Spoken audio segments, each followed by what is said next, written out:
Wait, what? Why is he throwing away fresh vegetables? You probably grew up believing this too. Vegetables are always healthy. Well, I believed it too. Until I discovered that some vegetables, yes, even the healthy ones, can cause confusion, raise your blood pressure, disrupt your sleep, or even block your medication from working properly as we get older, especially after 60. One kind of vegetable speeds up blood clotting when you least expect it. Another makes you feel bloated, tired, and you blame it on aging. A so-called superfood might silently interfere with your heart meds. I have a friend, 62 years old, who couldn't sleep through the night, even with a clean diet full of greens. It turned out, removing just one common vegetable made all the difference. And here's something surprising. Chances are you've eaten at least 2 of these vegetables just this week, without realizing how they might affect your health. Since that day, every time I look at my plate, I ask myself, is this vegetable truly nourishing me, or quietly making me weaker? In today's video, I'll reveal 3 vegetables you should definitely eat after 60. 3 common ones you need to rethink. And the truth about a popular superfood that could secretly be hurting you. I'd love to hear your story. Have you ever eaten something healthy and felt off afterward? Comment below. I personally read every one. If this video helps you, hit subscribe to stay updated on real, reliable health tips for 60+. Share this with someone you care about, because staying healthy in your golden years is something we all deserve. So let's begin with the first vegetable, one that's familiar, easy to find, and might just help you see the world more clearly.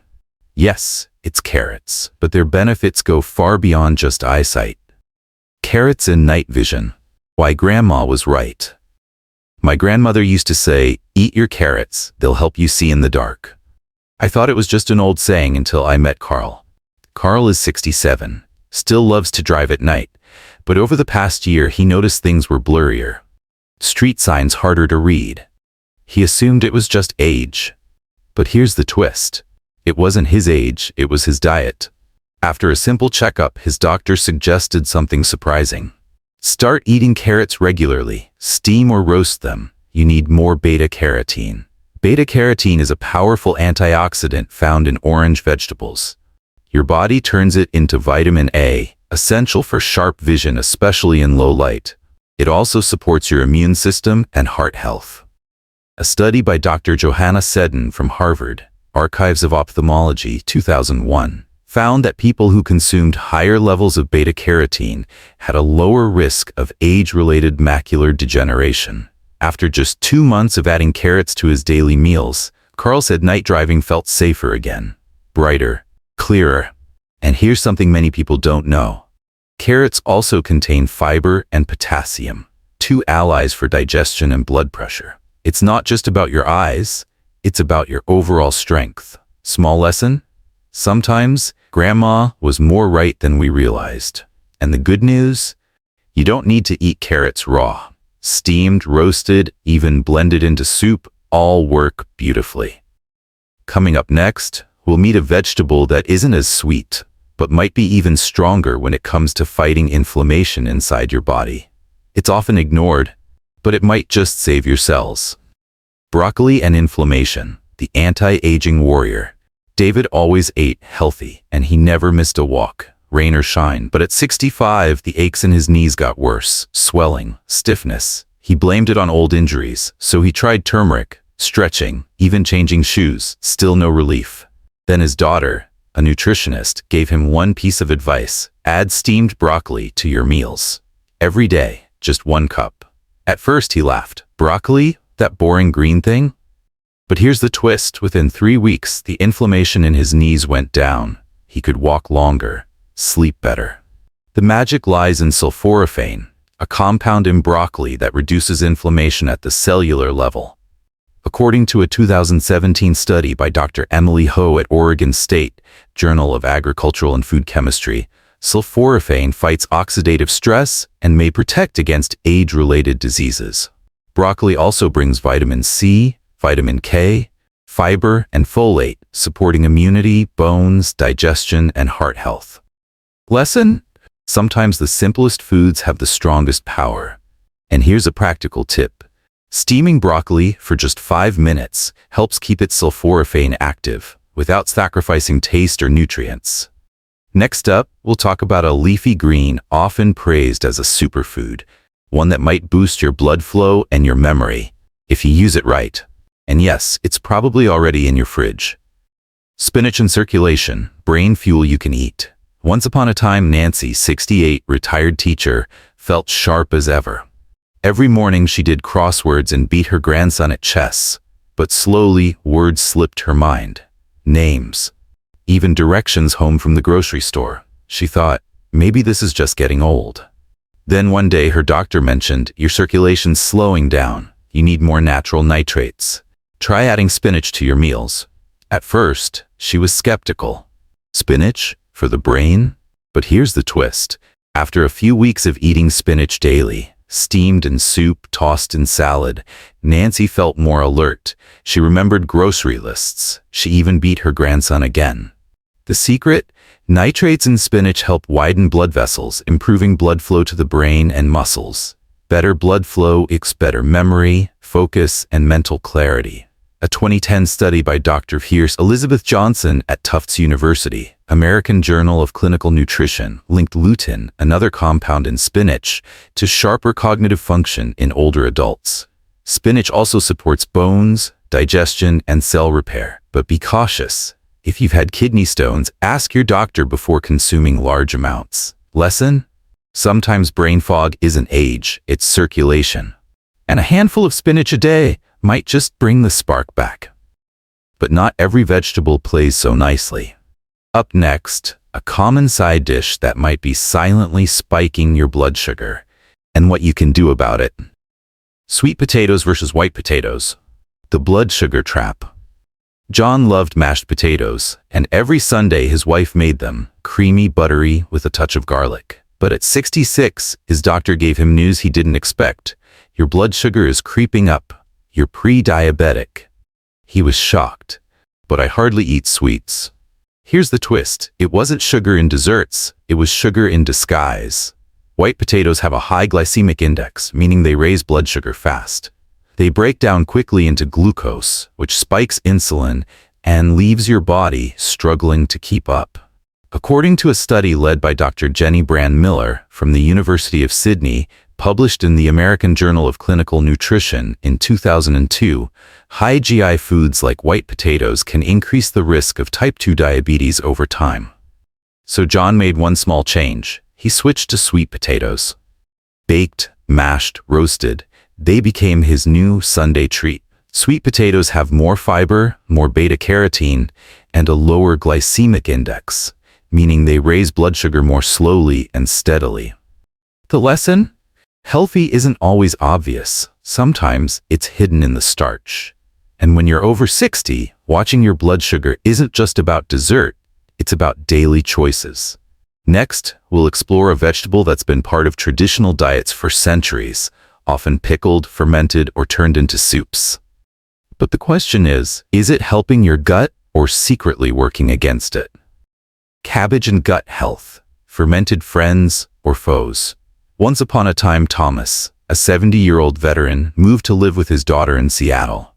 Every day he missed his hometown meals, especially his homemade sauerkraut, sour, crunchy, and full of flavor. Then one day, his daughter surprised him with a big jar of store-bought kimchi. It brought back memories. He started eating a little with lunch and dinner, thinking, it's fermented, so it must be good for my gut.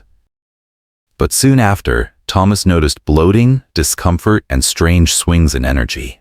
His doctor explained, too much fermented cabbage can irritate your gut lining, especially if it's high in salt or if your digestion is sensitive. Here's the twist. Cabbage itself is healthy, rich in fiber, vitamin C, and antioxidants. But fermented cabbage like sauerkraut or kimchi can either help or harm depending on how it's made and how much you eat. The key is balance. Fermentation can introduce probiotics that support your gut microbiome. But if you have high blood pressure or your gut is sensitive to acidity or histamines, Too much could backfire. The lesson? Even traditional wisdom needs a modern update. If you love cabbage, enjoy it, but listen to your body. Start with small servings and watch how you feel. Up next, we'll take a look at a colorful vegetable from the nightshade family. It's popular in many cuisines, but might be stirring up inflammation in your joints, especially if you have arthritis. Nightshades and arthritis, the hidden pain trigger. Frank loved his backyard garden. Every summer, he proudly harvested tomatoes, bell peppers, and eggplants.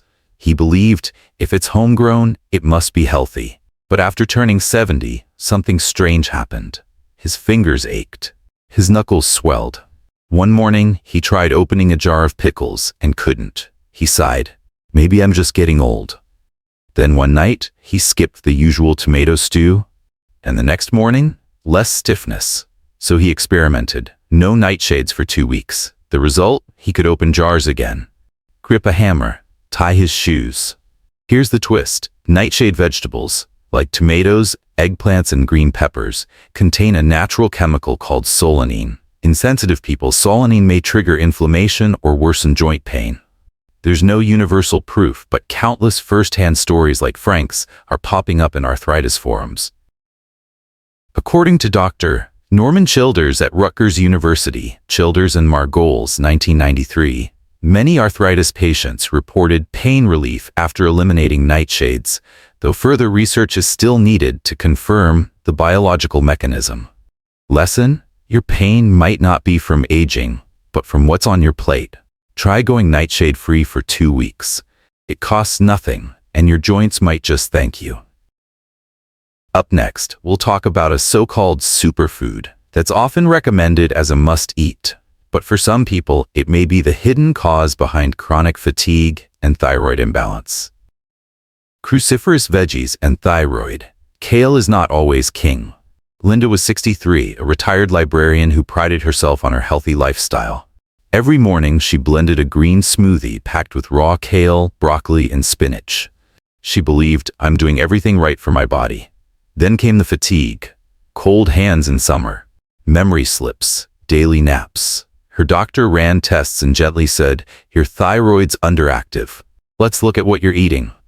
Here's the twist. Linda was consuming large amounts of goitrogens, natural compounds found in raw cruciferous vegetables like kale, broccoli, and collards. In excess, goitrogens may interfere with the thyroid's ability to absorb iodine, essential for hormone production. According to the National Institutes of Health, Office of Dietary Supplements 2020, goitrogens aren't a concern for most people.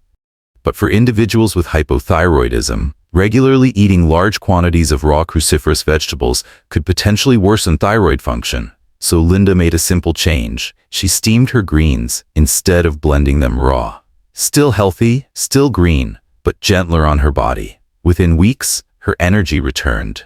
No more naps, no more fog. Lesson? Even superfoods can cause stress if they're not used wisely. Especially after 60, small tweaks, like cooking your greens, can make a big difference. And now, in our final chapter, we'll piece it all together. How to create a veggie plan that's not just healthy, but smart, sustainable, and tailored to you. For years, Margaret followed all the health rules. She ate more greens, skipped dessert, drank her smoothies, and she thought, "I'm doing what the experts say." But she still felt off. Some veggies made her bloated, others spiked her blood sugar, and one even made her joints ache again. So she started a food journal. Just 1 note a day. Felt good after lunch, bloated after salad, better sleep after broccoli. And over time, a pattern appeared. Here's the twist. The healthiest vegetable is the one your body loves. Not what a headline says. Yes, science gives us great starting points, but your body gives the final answer. A 2020 overview by the Mayo Clinic highlighted how people respond differently to the same vegetables, depending on gut bacteria, thyroid health, medications, or even genetics. That's why, especially after 60, personalization isn't a luxury, it's a necessity. Margaret didn't eat more vegetables. She ate smarter. Now she feels stronger, more energetic, without guessing. Lesson? Food is like medicine. but only if it's the right dose for the right person. So here's your invitation. Start simple. 1 week. Track how you feel. Your body is always speaking. Now's the time to listen.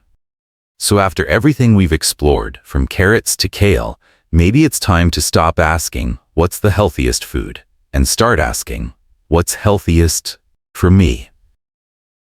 Let's wrap this up with one final reflection. Here's what it all comes down to. Not all vegetables are good for everyone. Even nature needs a little wisdom. Your age doesn't weaken you. The wrong foods do. But with the right ones, chosen with care, you can feel sharper, lighter, and more in control than ever. Now I'd love your help. Would you like me to explore another tricky topic? The healthy nuts that might actually hurt people over 60? Just comment yes if you're curious, or no if not. Either way, thank you for spending time with me. Take care, and listen to your body.